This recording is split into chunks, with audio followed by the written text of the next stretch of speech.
Assalamualaikum warahmatullahi taala wabarakatuh dan salam sejahtera. Selamat petang pada semua pemirsa media lah.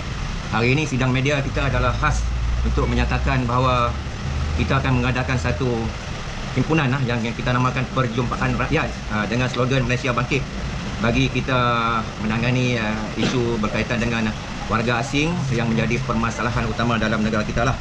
Hari ini sidang media adalah atas nama sekretariat itu Sekretariat Gabungan NGO Melayu Islam, Sekretariat Gabungan NGO Berbai'ah, Sekretariat Gabungan NGO Pelbagai Bangsa lah. World Friendship Community ini satu sekretariat yang di dalamnya terdapat persahabatan di peringkat antarabangsa lah, dan juga mereka yang tidak bersama dalam badan bukan kerajaan ataupun NGO kita namakan Rakyat Malaysia Prihatin. Sidang media ini program yang kita akan adakan pada program perjumpaan yang kita akan adakan pada 29 Oktober nanti tidak didalangi oleh mana-mana parti politik. Kita buat adalah atas kapasiti badan bukan kerajaan dengan kerjasama Rakyat Prihatin. Jadi untuk urusan permohonan permit selepas perbincangan dengan pihak berkuasa, kita telah memberi tugasan kepada pihak Pertubuhan 313 Realisasi Ekonomi Malaysia untuk hal-hal yang berkaitan dengan pihak berkuasa lah, supaya perjumpaan rakyat ni kita mengikut undang-undang yang ditetapkan oleh pihak berkuasa lah.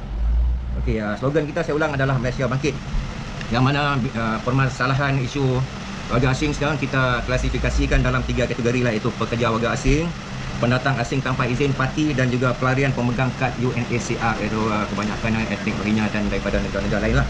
Okey, bila kita bercerita tentang pekerja warga asing sekarang ni kita nampak di Malaysia ni terlalu ramai, iaitu lambakan pekerja warga asing terlalu ramai, yang mana kenyataan yang dikeluarkan oleh Yang Berhormat Menteri Dalam Negeri baru-baru ini, bahawa Malaysia ni sekarang sangat kritikal daripada kekurangan tenaga kerja, sehingga terpaksa dibawa masuk terlalu ramai tenaga kerja daripada luar untuk dalam beberapa sektor lah, yang mana kita difahamkan pada tahun ini saja lebih daripada 500,000 pekerja warga asing daripada luar negara dibawa masuk ke Malaysia, dan pihak Kementerian Sumber Manusia telah meluluskan lebih daripada 1 juta kuota untuk warga asing lah. Jadi kita minta, kita bukan menentang pihak pemerintah, cuma kita minta pihak pemerintah menyemak semula, adakah kita ni memang, adakah negara kita Malaysia ni memang kekurangan pekerja asing. Sebab kita tengok banyak keluhan-keluhan daripada orang tempatan sendiri, yang mana generasi muda kita ni masih menganggur, masih ramai yang tidak bekerja, termasuk lulusan universiti setiap tahun yang dilahirkan bekerja di dalam sektor-sektor yang tidak setimpal dengan apa-apa yang mereka belajar lah. Jadi kita minta pihak pemerintah utamakan pekerja tempatan. Jadi bila kita mengambil sesuatu pekerja warga asing daripada sesebuah negara yang terlalu ramai, kita contoh daripada Bangladesh, bila kata terlalu ramai pekerja warga asing daripada Bangladesh, mereka telah membentuk satu komuniti di dalam negara kita. Jadi disebabkan itulah contohnya wujudnya terlalu ramai peniaga-peniaga Bangladesh dan Pakistan dan sebagainya, sebab telah cukup komiti di kalangan warga negara tersebut untuk menjadi pelanggan kepada permit-permit peniaga yang diusahakan oleh pihak warga asing ni lah. Itu dia. Yang kedua berkenaan dengan pendatang asing tanpa izin, iaitu parti. Parti apa yang kita lihat sekarang ni, kebanyakan parti termasuk daripada negara jiran dan sebagainya, masuk ke negara kita sebagai pelancong. Jadi masuk ke negara kita sebagai pelancong dan tinggal dengan lebih lama, baru nak mencari kerja, nak dapatkan permit dan sebagainya. Yang sepatutnya dia orang ni nak masuk ke negara kita Malaysia sebagai untuk bekerja di sini, perlu mendapatkan permit kerja di negara sebelum dia orang datang ke negara ini. Jadi ini apa yang kami dapat bila kami menyantuni warga asing, termasuk ramai daripada warga Indonesia juga, negara China juga yang masuk ke sini, dan masuk dulu baru nak dapatkan permit. Itu kita minta pihak Kementerian Dalam Negeri, pihak Immigration, supaya lebih-lebih memantau dalam hal berkaitan dengan ini. Sentuh ejen yang manipulasi, yang mengambil duit sampai buatkan yang kosong. Dan kita minta pihak agensi berkaitan lah, KDN, Immigration dan pihak pemerintah Malaysia sendiri dapat memantau lah agensi ataupun agensi yang membawa masuk pekerja asing di Malaysia ni lah. Okey, yang ketiga berkenaan dengan pendatang asing tanpa izin parti, yang kita sedia maklum. Parti ini adalah pelarian, bukan pendatang asing. Parti ini adalah pelarian sesebuah negara yang meminta suaka politik dekat Malaysia. Contohnya kalau kita katakan di sini pelarian adalah etnik Rohingya yang datang ke Malaysia dan meminta suaka politik di Malaysia, dan mereka boleh tinggal di Malaysia tetapi tidak boleh bekerja. Dan saya difahamkan kad UNHCR yang dikeluarkan untuk permulaan hanya 3 tahun. Tapi apa yang kita dapat sekarang, pemegang kad UNHCR ini telah bermastautin di negara kita Malaysia. Ada yang 10 tahun, ada yang 20 tahun, ada yang 30 tahun, bahkan ada yang dilahirkan di negara kita Malaysia. Dan sekarang telah wujud warga pelarian Rohingya Malaysia, yang mana bila dia orang tinggal di sini, kita bayangkan sini kalau sekiranya ada 50,000 pasangan pelarian pemegang kad UNHCR yang tinggal di Malaysia melebihi tempoh 10 tahun. Jadi dia orang ni beranak pinak di sini, maka wujudlah orang kata warga saya contohkan etnik Rohingya, anak-anak Rohingya yang dilahirkan di Malaysia. Kalau kita ambil satu keluarga dengan 5 orang, mana 50,000 kali 5, 250,000 itu adalah etnik Rohingya Malaysia pemegang kad UNHCR. Jadi kita minta pihak-pihak kerajaan, walaupun tidak ada perjanjian dengan PBB dan UNHCR, dapat memantau perkara ini, yang mana pelarian yang berada di Malaysia dah terlalu lama kan. Dan Malaysia ni adalah satu negara yang unik. Kalau kita tengok pelarian Rohingya yang berada di Chittagong di Bangladesh, mereka ni ditempatkan di kem-kem pelarian, tetapi di Malaysia ni tidak. Dia bebas bergerak ke mana saja dan boleh mencari rezeki walaupun tidak boleh bekerja. Kalau kita bertanya dekat dia, you tak boleh kerja dekat sini, dia akan cakap kalau kita tak kerja kita mau makan apa. Dan kenyataan yang dikeluarkan oleh Menteri Dalam Negeri juga menyatakan mereka ni boleh bekerja di Malaysia, tetapi tidak boleh bekerja di dalam beberapa sektor, cuma boleh bekerja sendiri. Jadi kita nak kena jelaslah bekerja sendiri itu macam mana kan. Jadi ini yang menjadi permasalahan rungutan dan ketidakselesaan rakyat Malaysia tentang pemegang-pemegang kad UNHCR yang berada di Malaysia. Dan saya difahamkan di Myanmar, pelarian hanyalah etnik Rohingya, yang mana mereka ini telah dibatalkan kerajaan pada tahun 1982 dan mereka ini bukan lagi warga negara Rohingya, tetapi di sana ramai Burma Muslim ataupun Muslim Myanmar yang mempunyai kerakyatan Myanmar dan masuk ke Malaysia membuat penipuan, mengatakan mereka ini juga etnik Rohingya dan mereka telah diberi kad UNHCR. Ini adalah permasalahan yang kita pantau selama ini, dan juga ada di kalangan negara-negara lain juga pemegang-pemegang kad UNHCR yang kita ragu bahawa negara tersebut bukanlah satu negara yang berperang dan contoh kita kata bila Malaysia menangani pelarian Vietnam dan pelarian Bosnia kan, mereka ni adalah kerakyatan sesebuah negara. Jadi bila negara itu sudah aman, mereka ni akan dihantar balik ke negara tersebut. Tetapi berlainan dengan etnik Rohingya ni, mereka tidak bernegara dan kerajaan Malaysia tidak hak untuk menghalau mereka ke mana-mana lah selagi mereka masih berada di dalam negara kita. Dan peratus penghantaran ke negara ketiga oleh UNHCR pelarian pemegang kad di Malaysia ni adalah sangat-sangat sedikit lah.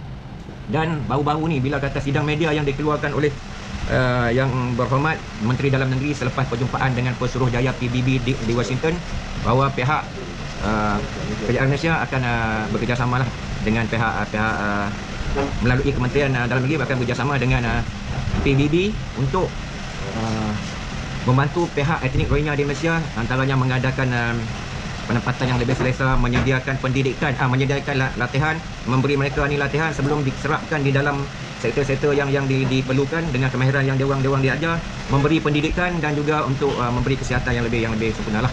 Jadi bila perkara ini telah dikeluarkan, diadakan sidang media oleh Yang Amat Berhormat Menteri Dalam Negeri, dan banyak maklum-maklum yang terdapat ada rakyat Malaysia yang tidak bersetuju, yang mana pihak pemerintah perlu lebih mengambil peduli tentang rakyat Malaysia lah sebelum kita nak pedulikan orang luar lah. Tapi kami bukan menentang arus pihak pemerintah, bahawa kita menyokong jika perkara itu perkara yang baik.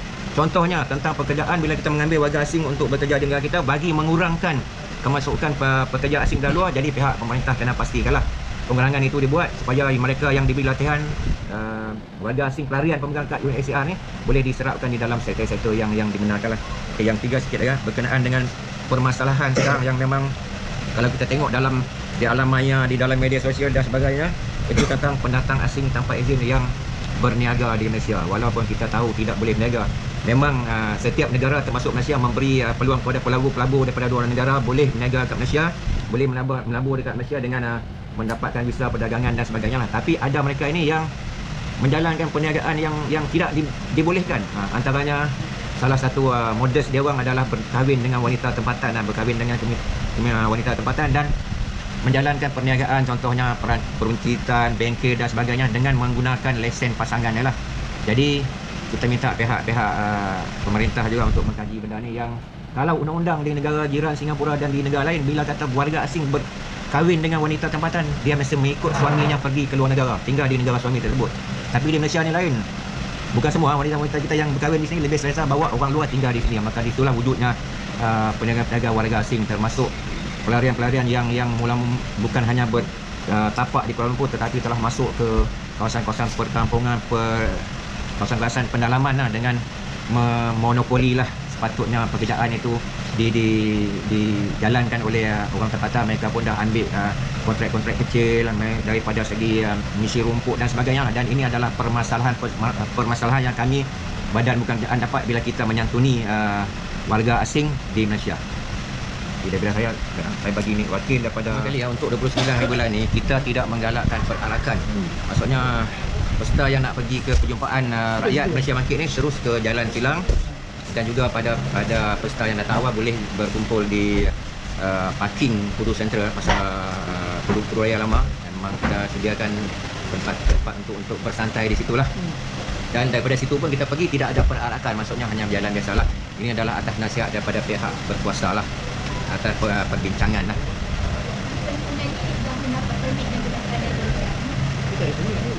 Okey, perjumpaan rakyat Malaysia Bangkit ni kita telah maklumkan kepada pihak berkuasa. Kita telah maklumkan dan pihak berkuasa meminta kami menghantar surat pemakluman. Jadi sekiranya dalam surat pemakluman yang kita dah siapkan, kita hantar sekiranya perlu, pihak berkuasa kata perlu buat permohonan permit, kita akan buat permit lah. Kalau dia kata pemakluman saja dan mengikut syarat-syarat yang ditetapkan oleh pihak berkuasa, contohnya tidak boleh ada pemidato berucap wakil-wakil NGO dan sebagainya, kita tidak akan jalan benda tu. Tapi pemakluman dan perbincangan dengan wakil pihak berkuasa telah kita adakanlah untuk meminta nasihat tentang perjumpaan ni lah. Sebab tu kami namakan perjumpaan rakyat Malaysia Bangkit, supaya tidak menampakkan himpunan saya lah. Jadi komen dia macam mana? Tapi saya duduk begitu. Tak, okey, kita macam ni. Kita pertama kali kita akan, sebab kita umum tahu kawasan Jalan Silang dan sekitar Kota Raya itu adalah lubuk warga asing, terutama daripada Bangladesh, dan kita akan membuat sidang media di situ. Dan ucapan kita memang mintalah dalam surat pemakluman tu, bukan tak ada maksudnya beberapa wakil NGO yang akan bercakap, dan kita minta pihak berkuasa untuk memberi kebenaran lah. Itu tertakluk kepada apa yang pihak berkuasa akan luluskan lah. Sebab kalau kita tengok himpunan-himpunan yang dibuat, termasuk himpunan membantah rejim Zionis terhadap Palestin dan sebagainya, ada ucapan-ucapan di atas, kita tengok di atas kenderaan, dan kita pun bersedia daripada segi ucapan dengan wakil-wakil yang kita akan maklumkan, wakil-wakil NGO pelbagai bangsa kan, untuk membuat ucapan yang tidak ada unsur politik. Kita tidak benarkan, sebab ini adalah himpunan rakyat bersama himpunan Badan Bukan Kerajaan bersama dengan rakyat prihatin. Dan sekiranya ada ahli-ahli politik yang nak hadir, dia mesti hadir atas kapasiti sebagai rakyat yang prihatin lah. Tidak boleh ada lambang-lambang parti, tidak boleh orang kata membawa ideologi parti dalam himpunan tersebut lah.